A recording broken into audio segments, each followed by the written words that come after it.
Assalamualaikum teman-teman, kembali lagi di channel Adewili TV. Nah, di video kali ini kita akan membahas materi tentang FR atau bocoran soal SKB CPNS tentang D3 keperawatan. Jangan lupa subscribe, like, komen, dan share channel ini agar teman-teman tidak ketinggalan materi selanjutnya. Oke, langsung saja pada FR atau materi soal SKB D3 keperawatan. Yang pertama ada tentang tata kelola pasien cedera kepala. Di sini soalnya mengarah pada posisi apabila pasien cedera kepala.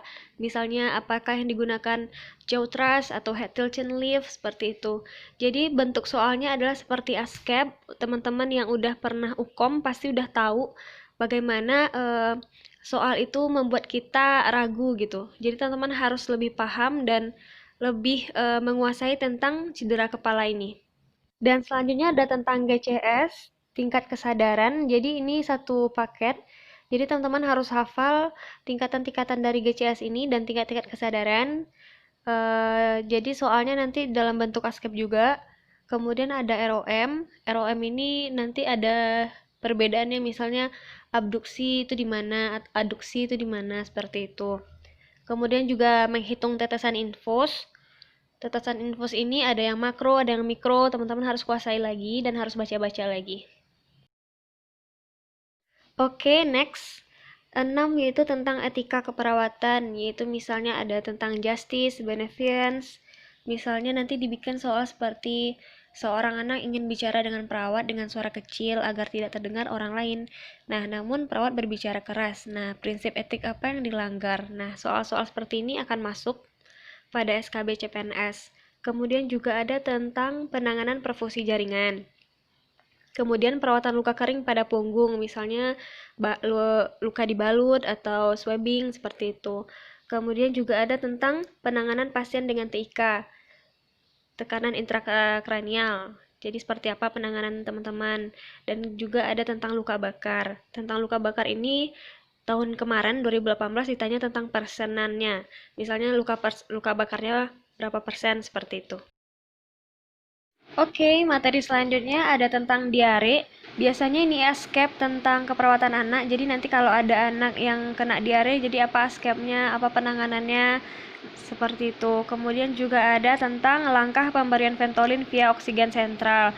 Biasanya kita memberikan Ventolin kan pakai alat nebulizer. Kemudian sekarang kita menggunakan oksigen sentral. Apa aja alat atau bagaimana cara kita melakukan pemberian Ventolin tersebut.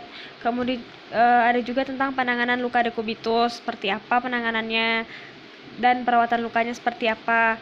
Kemudian juga ada tentang mobilisasi pada pasien hip replacement. Mobilisasi seperti apa yang kita gunakan untuk pasien tersebut. Kemudian juga ada tentang ketoasidosis diabetikum. Kapan dikatakan ketoasidosis diabetikum itu? Baik, materi selanjutnya ada tentang ASCAP keperawatan jiwa, ada tentang waham, halusinasi, dan lain-lain. Nah, teman-teman harus kuasai walaupun di hari pertama ujian SKB CPNS yang keluar adalah ASCAP waham atau halusinasi, berkemungkinan juga akan keluar ASCAP jiwa tentang HDR, tentang perilaku kekerasan. Jadi teman-teman harus menguasai ASCAP jiwa tersebut.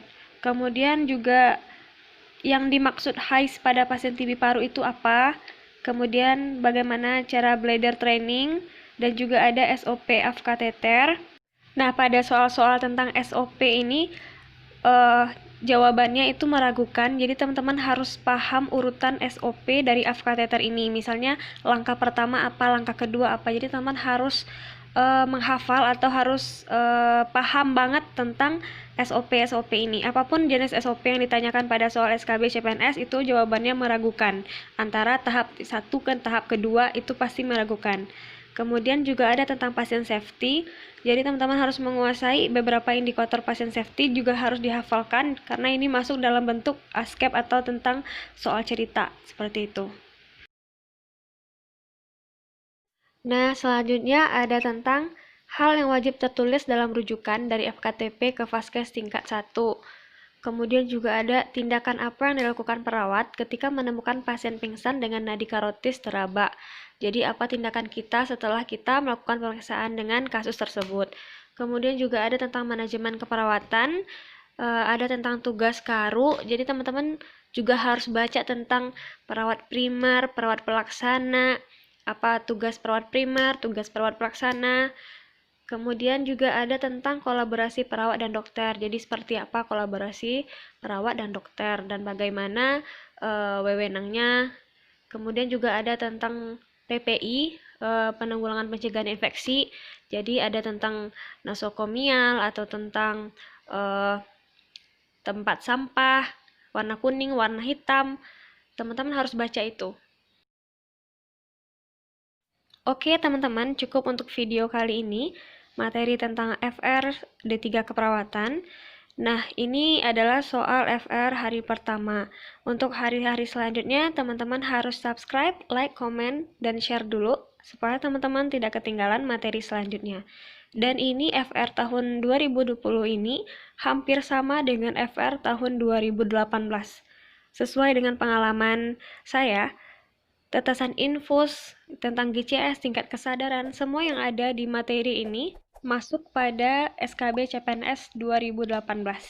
Jadi tetap stay safe dan jaga kesehatan. Terima kasih.